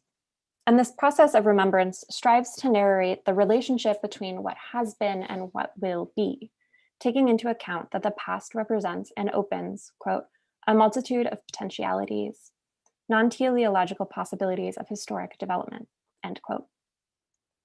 Both modes of nostalgia are often evoked and mobilized during war or after revolutions, where personal and collective or national memories are tightly interwoven. And while restorative nostalgia may adhere more closely to traditional understandings of the past as an isolated entity, reflective nostalgia breaks down this teleological approach and projects the past forward into the future. With its relatively recent toppling of colonial and apartheid regimes in 1994, South Africa provides fertile ground for nostalgic impulses on both national and individual levels. Not only did the forced removals of Black and colored communities under apartheid policy create the literal longing for home that nostalgia implies, but the policies also created an intangible longing for a sense of belonging, which I argue is still ongoing. And here I'll turn to South African artist Lebogang Kanye, who capitalizes on nostalgic readings of family photographs in her series Kelefa Laka, Her Story. And this is a series of photographs she made while researching the historic and enduring effect of apartheid policies on her maternal family while the Tierney Fellow at Johannesburg's Market Photo Workshop. So when Kanye returned to her family home after her mother's death in 2010, she began flipping through her mother's old photo albums, which she had seen dozens of times before, but suddenly struck her. She also found that her mother's clothes were still hanging in the wardrobe as tangible artifacts that had outlived her. And these heirlooms and photos became deeply involved in the process of making Kelefa Laka her story. It is a two-part process of restaging the original snapshots from her mother's albums as self-portraits, where she's dressed in the same clothing. And you can see an example of the self-portrait aspect on the left here. Then she overlays this self-portrait onto the original source photograph, creating a montaged image, which we see on the right, in which the images are overlapped at varying levels of transparency using Photoshop. And in this way, Kanye expands her family album to include these composite scenes that are based on memory and longing. For the project, it is not enough for Kanye to simply leaf through her mother's albums and imagine the two of them together, or to hear her relatives recounting the events in the photos. She must create new relics of the past that suggest a physical connection between the two women through the insertion of her own body. So initially, Khanye had thought to display the original snapshot and the recreated self-portrait side by side as a diptych, but her mentor while at Joburg's Market Photo Workshop encouraged her to layer the images. And Khanye acknowledges that this modification, quote, spoke truer to this journey of me wanting to create a space or a time where we could still be together, end quote. And so the resulting montaged images splice together different geographic and temporal layers to create an alternative space and time in which she can be reunited with her mother. I believe this alternative space and time is central to the series' nostalgic potential, as it disrupts the indexical nature of photography and its ability to conjure up or replace a specific and real space or time. Each image alone may index an event, whether the original moment her mother experienced or the moment of Khanye's recreation. But montaged together, the clarity of space and time is disrupted by the overlapping elements, begging the question, what moment is the montage referring to, past or present? And given this disruption, I argue that the images in Kele Falaka, her story, actually index an alternative third time, a mythic space of potential in which the women can be reunited and in which substitute histories can be played out. So here I'll turn to Sechwanso Le Nawaka 2. The photograph shows Khanye's mother, Dimakatso, and hopefully you can see my cursor. She's on the right here. She smiles broadly and crouches down in a vivid fuchsia outfit and reaches out toward the toddler teetering in the grass nearby. Just behind Dimakatso, in the center, is a semi-transparent adult Lebochan, and she's crouching as well. She's also dressed in the same bright fuchsia outfit as her mother, and again, it's the exact same piece of clothing.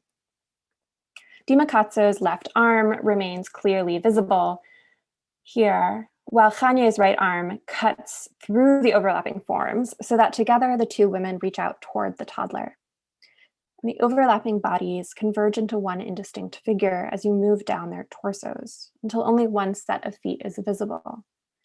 Clad in black boots, the feet ground the forms so that the overlapping figures seem to emerge as one from this point. A reading of this image using Boehm's conception of reflective nostalgia, which again takes into account non-teleological narrative possibilities, opens up a multitude of meanings that this type of performative association between daughter and mother implies. Writing on reflective nostalgia in a South African context, psychologist Jill Bradbury suggests that, quote, the object of nostalgia and hope is neither place nor time, but the subject, the self that was and is yet to be. These earlier potential selves cannot, of course, be recovered directly and can only be known from our current positioning in the present, end quote. And so seen through this lens of reflective nostalgia, by embodying her mother in the photo, both by wearing her clothes and literally overlapping the forms of their bodies, Khanye is able to process the self that is yet to be, namely a maternal one. Following the death of her mother in 2010, Khanye, who was then only 20 years old, assumed the maternal role of primary caretaker to her 12-year-old sister, Chipiso. So this image can be read as, on the one hand, a nostalgic image of Dimakatso's love for Khanye, or it can be seen as a way of Khanye processing the familiar role that she would come to fill. The pose and motion of Khanye's right arm reaching out toward the toddler in tandem with her mother's literally situates Khanye within the maternal role. The title translates from the original Sotho as a picture with my child. And this remains sufficiently vague so that the toddler could be either Khanye or Chipiso. In this alternative reading in which the toddler is Chipiso, or even an unnamed possible future daughter, Khanye is reaching out towards the child as if she herself was the mother, prefiguring the relationship that would grow between the two women. So by appearing twice in the photograph, once as her toddler self and once in the guise of her mother, Khanye is able to reflect on her multifaceted role as daughter, sister, mother from her current positioning in the present, conflating her past self and future into one image. Scholar Annette Kuhn's conception of memory work is useful here to expand on the reflective potential of the photo and the way in which constructive narratives can begin to be unwoven. As conceived of by Kuhn, memory work is an active process of mining and investigating material for both meanings and possibilities. The active practice of remembering that Kuhn describes as memory work can be understood as steps towards Boehm's reflective nostalgia and its process of remembering. Both are fragmented, non-teleological approaches to the past, in which individual moments can be mined in multiple ways to produce meaning in either the present or the future. In Kuhn's book, Family Secrets, she outlines the steps in which one can perform memory work. The first asks the practitioner to, quote, consider the human subjects of the photograph by taking up their position, even visualizing yourself as the subject as she was at that moment in the picture, end quote. While Kuhn argues that this visualization is purely metaphorical and that memory work takes place with, as opposed to in, the photographs and albums, Chania goes farther and inserts herself into the image as a semi-transparent figure in her version of memory work. And she literally positions her body as her mother. This discrepancy in prepositions, with or in, is minor, but has important temporal implications. For Kuhn, performing memory work on a photographic image or with a photographic image is akin to the contemplation of a frozen past moment, with the idea of a frozen moment being at the core of indexical understandings of photographs as images that point to a discrete entity, which can function here as the other object connected to the viewer by the preposition with. In contrast, performing memory work from in a photo, as Chania does using montage, allows for a temporal and spatial ambiguity as the time and space between original and recreation is condensed and conflated. Chania's use of Photoshop to layer the two photos allows for a seamless merging between images and the moments they index so that no lines disrupt the illusion of uniform space and time, however fictive that may be.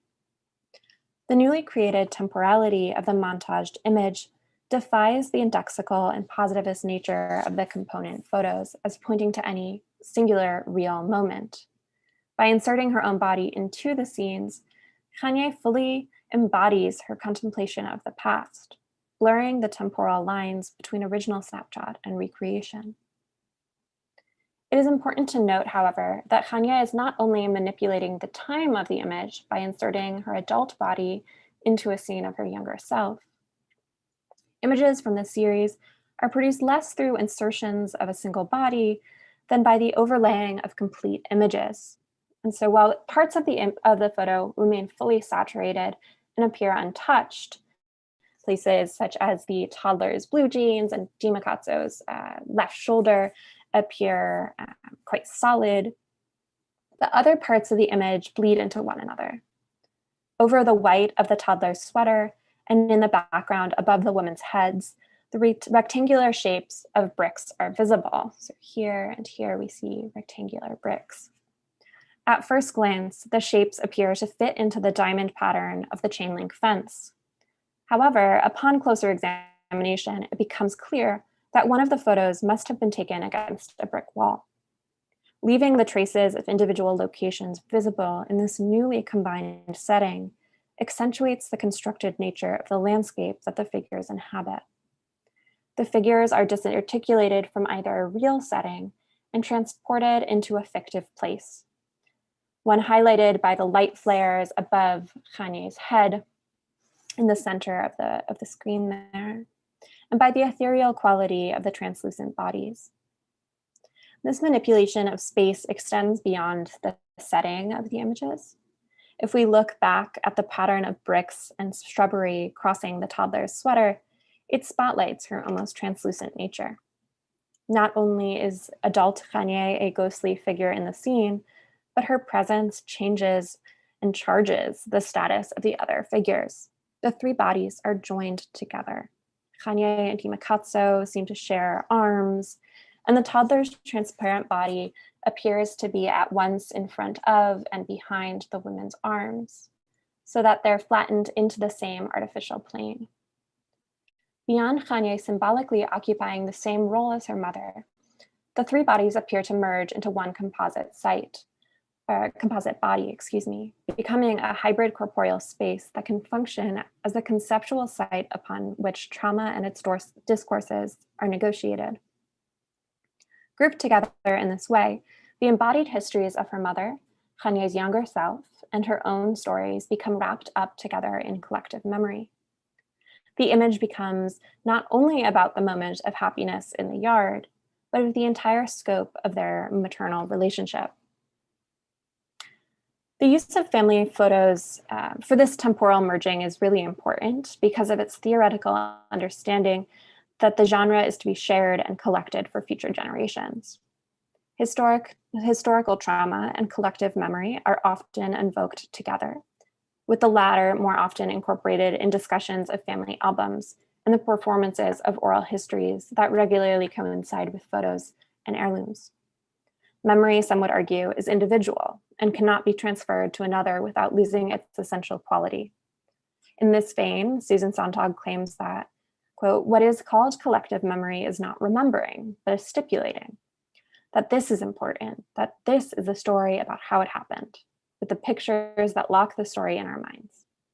Ideologies create substantiating archives of images, representative images which encapsulate common ideas of significance and trigger predictable thoughts and feelings.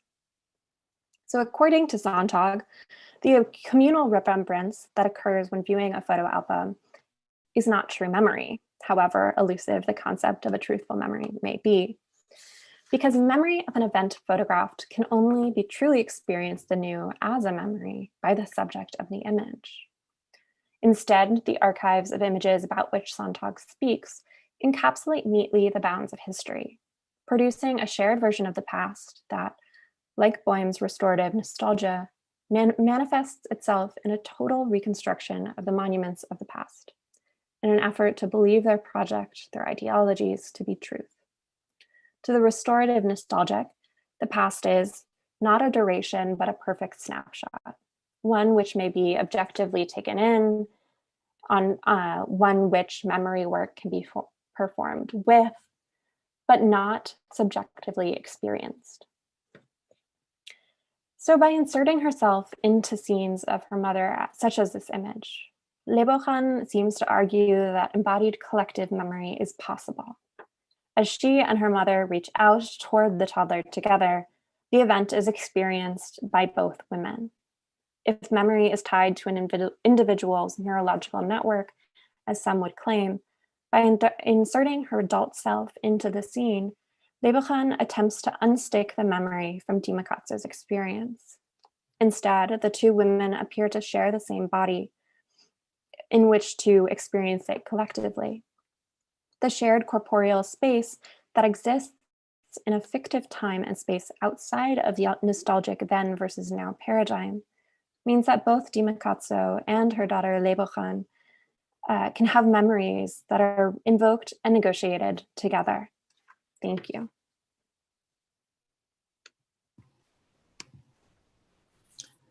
Thank you for sharing your fascinating research with us, Michelle. Now we will transition into our question and answer session. So I would like to request all our presenters today to turn their videos back on and join us for the Q&A. Welcome back. And thank you again for your wonderful presentations. Kara, would you like to begin? Yes, our first question is for Emily. In your presentation, you mentioned that the Mass of St. Gregory was made for Pope Paul III. Do we know if Pope Paul III would have recognized the subtle presence of Nahua pictorial tradition in the work? Or do you think he may have simply recognized it as a Christian work made by Indigenous artists? Yeah, that's a great question. I mean, it's always hard to know, exactly what he would have thought of the work. I do think that probably he would have seen it as a thoroughly Christian subject done by Indigenous artists.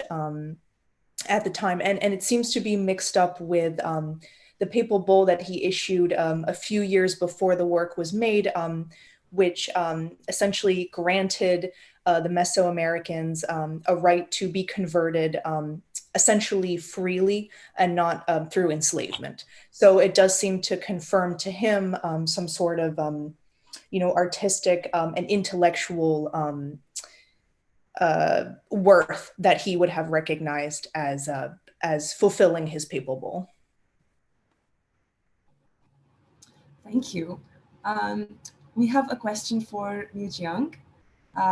Mujiang, in your paper, you state that Karuta designs, they gradually turned into non-representational and simplified designs as they were much in demand in the market. Could you explain how the commoner's playing style was different from those of the upper class users of Karuta? And were you able to find any source that presented how the changing way of enjoying the cards affected the evolution of their designs? Yes, thank you for the question. And this is still an ongoing study for both traditional researchers for traditional games, so the history of game, and then also for my own research interest, the development of design and playing cards. So at first, the game style was solely European playing card based, and then gradually it combined with more local games. So games that's being played in say local gambling places for gang members, and so the combination of both the European style game and then the localized game, say influenced from Chinese and Korean games. So there's a combination of both European games, Chinese games, and then Korean games happening, and then evolving into different new types of games localized in different areas of Japan. And then the names of playing cards also changed dependent on the type of games, and also perhaps that affected the design. So how people produce the playing cards dependent on the need of the specific type of games. And so for that aspect, for the development of traditional games, I am still not very familiar with the field, and that is something I will need to keep learning if I want to keep exploring the relationship between different game types and the design of playing cards. Thank you. Thank you. Our next question is for Mary Rose.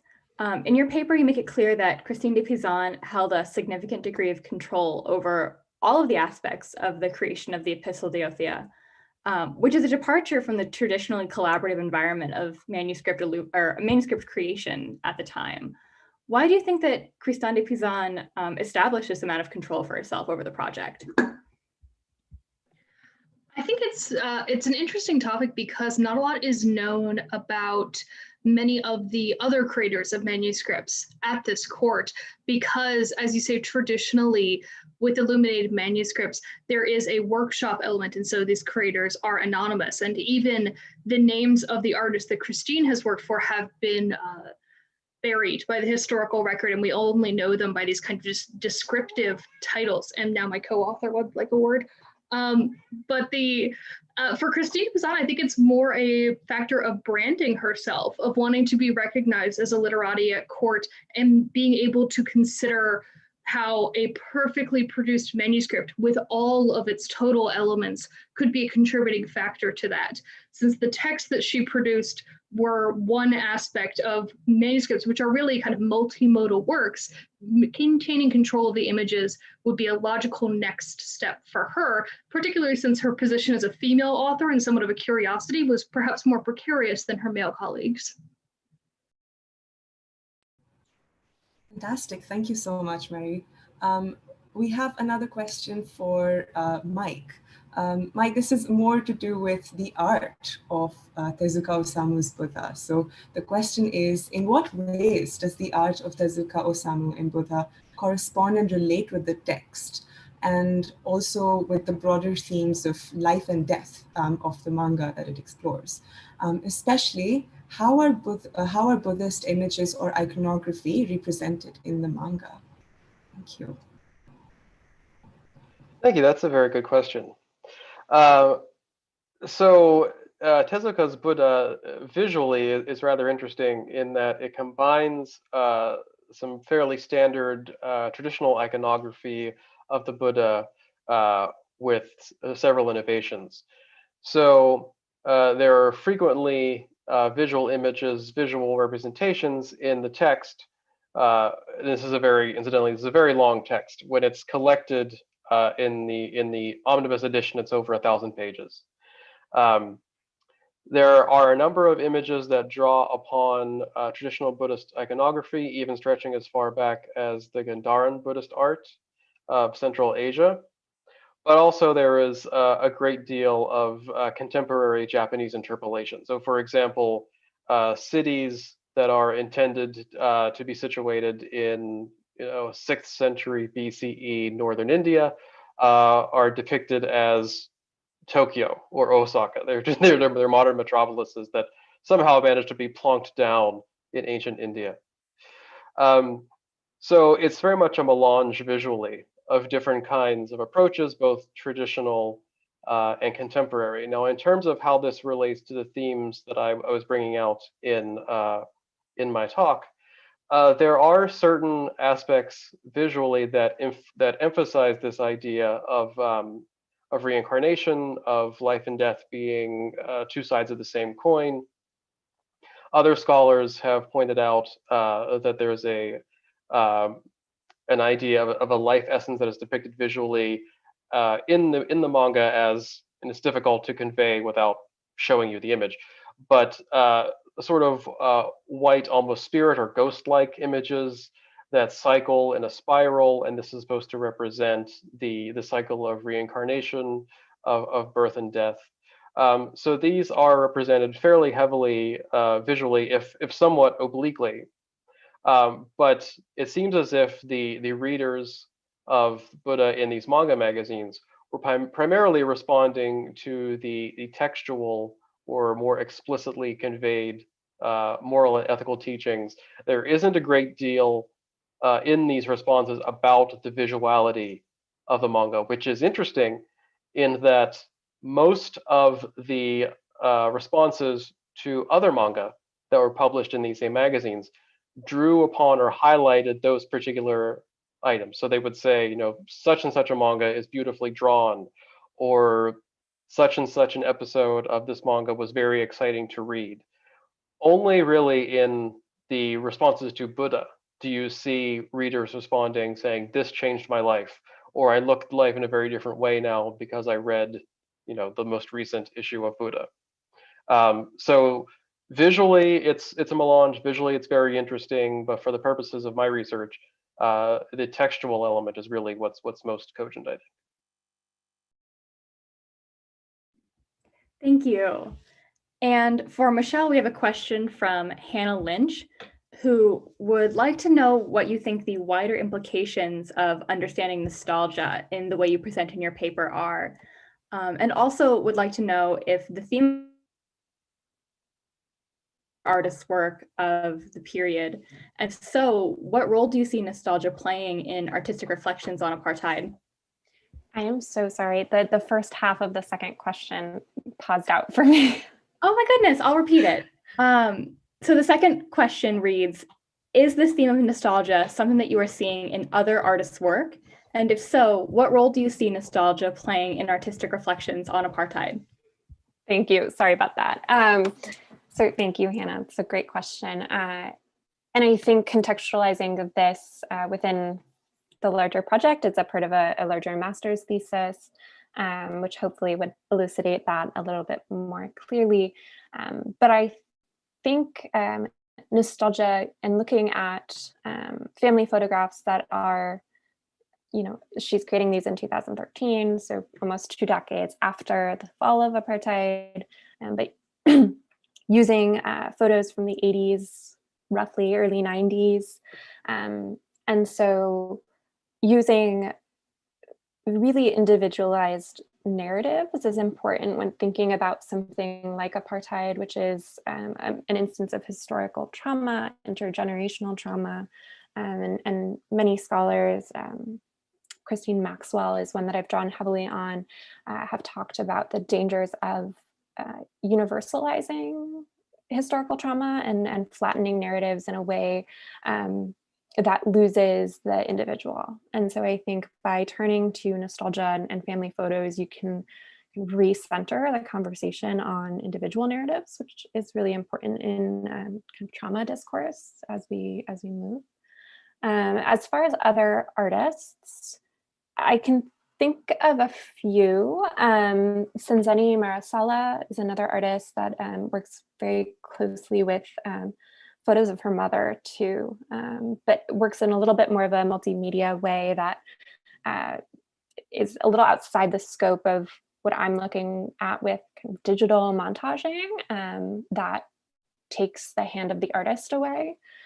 Yeah, there are quite a few artists in South Africa, kind of specifically just narrowing down the scope to there are quite a few. I tried to limit the thesis to just Kanye and Santumo Foken, which is another famous example. But thank you. Thank you. We have a question now for all of our presenters, and this question comes from our keynote speaker, Dr. Erben Kessin, who notes that in this panel, she was particularly intrigued by the way all of the speakers worked through aspects of translation as you explored the ways objects mediate change, whether that's change in the form, change in form, change in iconography, or change in subject. And as a result, creates different meanings for the viewers or the readers. Of course, formalizing genealogies of change, usually stylistic, is deeply embedded in disciplines like art history and history. But here you've also asked us to think about the way change is mediated by or in anticipation of an encounter, in particular between medium or material and audience.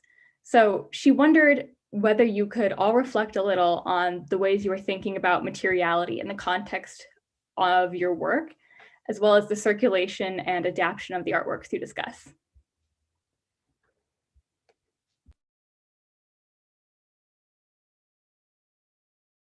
I would be thrilled to take a first stab at it if that is okay with the other presenters. In my work, considering medieval manuscripts is so interesting because they are traditionally perceived by modern eyes as art objects, which is a slimming of their traditional context. And one of the things that I've tried to introduce into the work is a way to consider manuscripts as objects that are seen visually and read textually and heard audibly and then physically felt as well. And I think that this is an act of translation that gets lost, especially as many scholars are pursuing these objects and research of these objects on a screen through a digital medium. And I'm sure that's something that other presenters have encountered here as well, is the limitation of the textual translation as well in the ways that we can interact with the objects. But for Christine's work, I think part of her translation is it's very methodical and very well considered because she's trying to make sure that her readers elicit the correct moral message that she's receiving. And I'm interested to see if the other presenters consider the translation in these works purposeful, like Christine's, or incidental within their own work.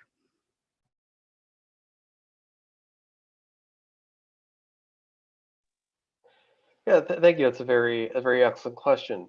So in terms of materiality and circulation, in particular with regards to Tezuka's Buddha, it's such a large topic to get your arms around because it began life as this serialized manga in the early 1970s in the pages of these magazines. It was collected first in the early 1980s, went through many reprints, was finally translated into English in the early 2000s, around the same time that in Japan it was being turned into 2 popular anime films. And subsequently, this material, Tezuka's Buddha, has been mined to create self-help manuals. Particularly, there is a title out there, it's wonderful, How to Be More Effective at Work through Tezuka's Buddha. So this story and this work has had many, many lives since its original creation. So one of the issues that I'm hoping to grapple with as I sort of turn this thesis into, I hope, a dissertation chapter, is how, if you look at all of these various forms of this thing, how do they inflect with each other? How do they interact? What does each do? So I'm in very early stages of looking into that now. One thing that I can speak to a little bit more specifically is that the reader response sections in these magazines were very carefully constructed by the editors to appear to be spaces that were built by and for youthful readers. So there is a facing page at the beginning of each reader response section that has 2 illustrated children, a girl child and a boy child, who sort of stand in the persona of the reader. And they are surrounded by slogans that say things like, "This is our page made by us. This is, you are the editors. You, the readers, are the editors of this page." So it is very self-consciously constructed as a space that is for primarily young readers and children. Although, as my research has turned up, the readership of Buddha was very wide, anywhere from kids in elementary school to their parents, to long-haul truck drivers who said that reading Buddha on the road helped them to overcome the tedium of their job. So there's so many aspects of this, and I want to give that question its due. But I would say that in terms of how I'm hoping to approach this, it would be circulation in terms of the very many forms that this manga took, and materiality being, how did the editors actually construct this thing in such a way that it's an object aimed at the youthful readership and constructed as if it were made by that youthful readership. Great. Thank you. That reminds me of, so speaking of materiality, we are also working with the artwork and the people the person that created the work, the group of people that created the work, and then also the readership. So the audience that approached the work, be it from the far past or now, as we are also part of this the group of audience that now presenting our own interpretation of the work. And so going back to materiality, I think this really relates to what I study, playing cards. They are ephemera. Most of them, they don't last long, but what there exists is the passing down of image, is the style, the signs, and the material playing cards. And in most cases, especially for people's daily use, it's dispensable, but then what remains is the memory. So the memory created by the people, and then the passing down of the game style, the traditional games, and the variation of games. And so this is also about people and memories. And especially in my research, I interviewed collectors, interviewed the elderly about traditional games from the past. And most of the games, they don't exist anymore, that people don't play them now. And so it only remains in the form of the games. And then also people remained in the warmth of this tiny playing cards. So they're not as like the poker cards. They are very, very tiny, very small pieces of papers. And so all this fragile yet filled with humanity's warmth, the material, I think that's what's precious about our interaction with the material, with the memory of the past. And then again, I missed answering a question from I think the listener Ann Totten about the source of my study. So I think this is also related to materiality. The source is personal writings, anecdotes, fictions that depict people playing card games. So this is about memories. And then government report on gambling regulations in which they interrogate gamblers. And so from these writings, we get a sense of how people of the past, they understood the images, and understanding is not necessarily associated to the origin of this playing cards, but then it's about their time, the context of the people living in the past, and then we are approaching them with our own, I will say, a modern lens. And so I think that's also the thrill for my research, and for all of your research, interacting with the creator across in time and space. Thank you so much for this great question and all the amazing answers from all of the panelists. And I think the issue of materiality for the Mass St. Gregory is particularly important because it created a moment of agency for a peoples that in any other way would not have been able to gain such an act of individuality and creativity. And the fact that the Nahua artists were in charge of creating the feather work. They were constructing the work and were, literally in touch with the actual materials, allowed for them to express themselves in an interesting and really powerful way. And so, in the sense, in terms of this paper, the issue of materiality does lead to an expression of agency. And that's something that's been talked about in terms of ivories that have been made, on the African continent for export in Europe, even though they were completely designed for European taste and for European consumption, that the very fact that another culture was in charge of shaping that material inherently hides a moment of agency that perhaps would have gone, unnoticed. Yeah, I'll just quickly add on. Mary, I'm so happy that you talked about these books as to be seen and read and heard, but also held and felt.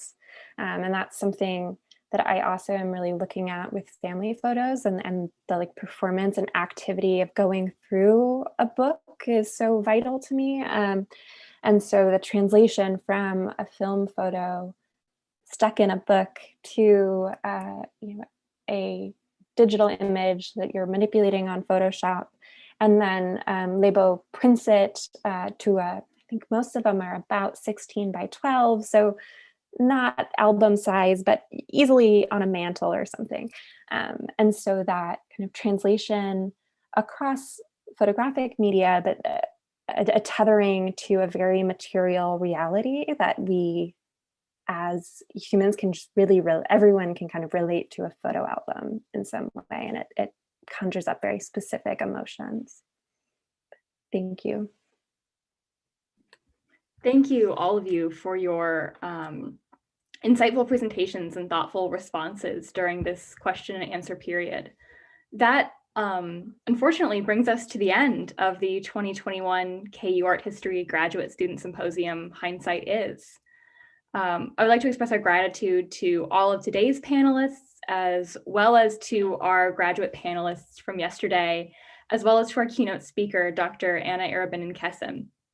Thank you as well to our audience members for joining us this evening and for your questions to our group of presenters. Over the past few days, we've considered how history shapes us and how we in turn shape history. We hope that this symposium has prompted you to consider how artists grapple with the complicated stories of our past and how the work we produce as scholars can serve to reestablish overlooked narratives. Although the theme of our symposium is Hindsight Is, going forward, we hope that we, as art historians, not only give recognition to underrepresented narratives, but as Dr. Arabinden-Kesem stated in the conclusion of her keynote address, we must strive to reconsider, redesign, and restructure our understanding of the field of art history. Thank you, and good night.